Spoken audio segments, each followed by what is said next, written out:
สวัสดีครับสมาชิกทุกท่านครับยินดีต้อนรับทุกท่านเข้าสู่ช่อง VIP ธรรมดานะครับช่อง VIP ธรรมดาก็จะมานำเสนอลาวสตาร์นะครับของวันที่26มิถุนายน2569นะลาวสตาร์ก็คือเลขจากประเทศลาวนะจะมีให้ชมทุกวันเลยนะครับ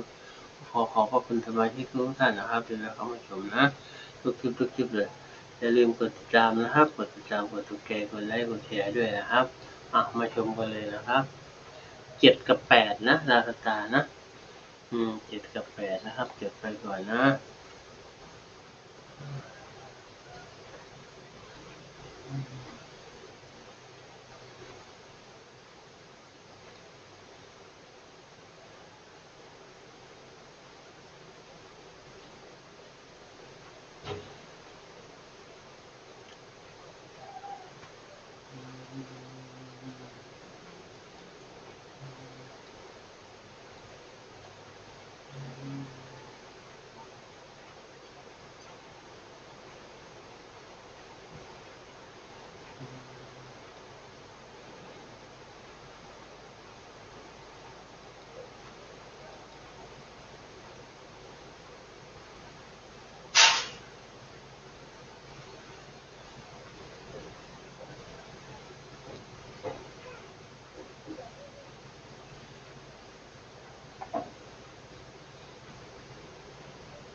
โอเคนะครับตามนี้เนาะครับโชคดีครับสำหรับวันนี้นะครับ